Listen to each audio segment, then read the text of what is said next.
ये कहानी मैं रिया के पर्सपेक्टिव से बताने जा रही हूँ। ये बात तब की है जब मैं 8 साल की थी। मुझे अब भी याद है वो शाम जब हम उस अजीब सी शॉप के सामने से गुजर रहे थे। ये शॉप मैंने पहले कभी नहीं देखी थी और ना ही मेरी मम्मी ने पहले कभी देखी थी, मगर फिर भी ऐसा लग रहा था जैसे ये हमेशा से यहाँ थी। मैंने मम्मी से पूछा, ये शॉप कब बनी यहाँ? मम्मी कहती हैं, मुझे याद नहीं, शायद नए ऑनर्स आए हैं।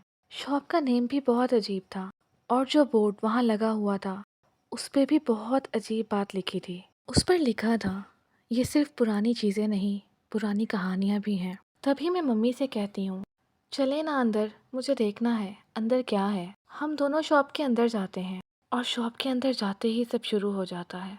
जब हम अंदर गए तो वहाँ एक अजीब सी खुशबू थी। हवा भी बिल्कुल ठंडी थी, जैसे एसी चल रहा हो, पर वहाँ कोई एसी नहीं था।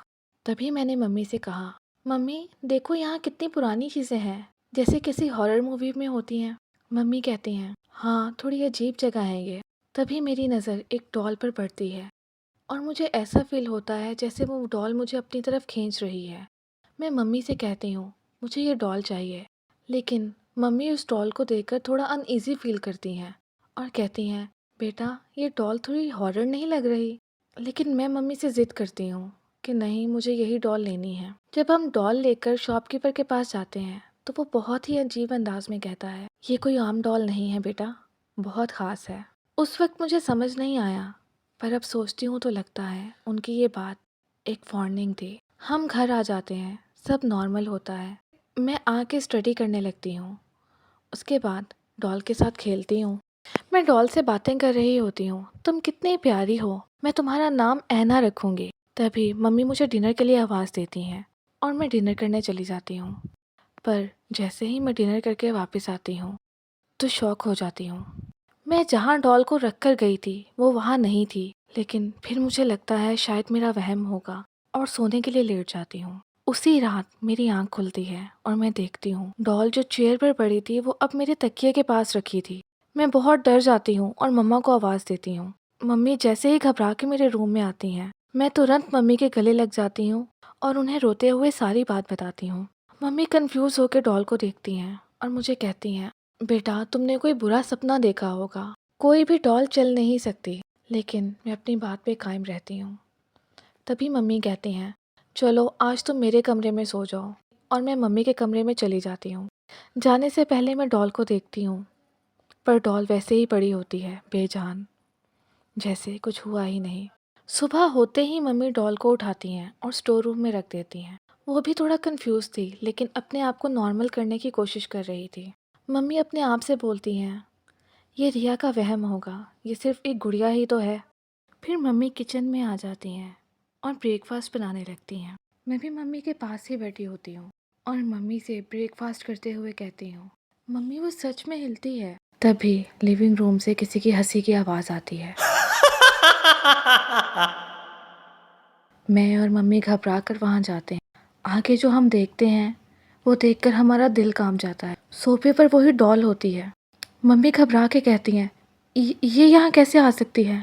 तभी डॉल बोलती है, मैं वापस आ गई हूँ तो मुझे कैद नहीं कर सकते। मैं और मम्मी बहुत ज़्यादा डर जाते हैं। हम दोनों फ़ौरन घर से भागकर बाहर आते हैं और उसी शॉप पर दोबारा जाते हैं। लेकिन आगे जो हमने देखा उसको देखकर हमारा दिल बंद हो जाता।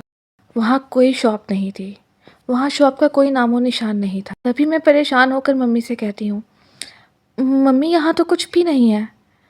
पर यहाँ तो शॉप थी।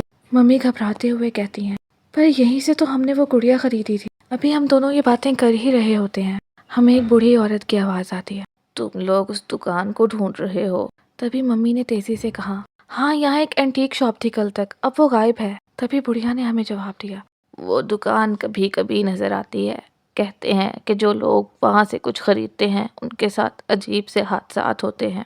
तभी मम्मी उस बूढ़ी औरत से पूछती हैं, क्या मतलब है आपका, ऐसा कैसे हो सकता है? बूढ़ी औरत कहती है, कहते हैं पहले इस जगह पर एक एंटीक शॉप थी, उसका मालिक एक अजीब आदमी था जो पुरानी और शराबित चीज़ें बेचता था। लोग कहते हैं उस आदमी ने अपनी आत्मा को इन चीज़ों में डाल दिया था ताकि वो हमेशा जिंदा रहे। जब भी कोई उस दुकान से कुछ खरीदता है वो चीज़ उनकी ज़िंदगी में परेशानियां लाती है।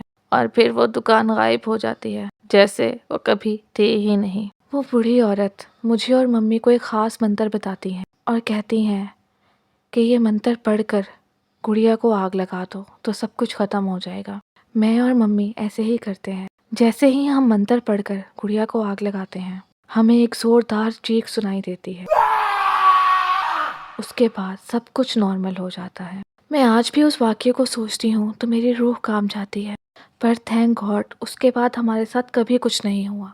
90% लोग जो ये वीडियो देख रहे हैं उन्होंने अभी तक सब्सक्राइब नहीं किया। अगर आपको हमारी ये वीडियो पसंद आई है तो चैनल को लाज़मी सब्सक्राइब करें। आपका एक सब्सक्राइब मुझे और मोटिवेट करता है कि मैं और ज़्यादा अच्छी कहानियाँ लिख सकूँ। और बेल नोटिफिकेशन भी लाज़मी दबा दीजिएगा ताकि अगली वीडियो का नोटिफिकेशन सबसे पहले आपको मिल सके।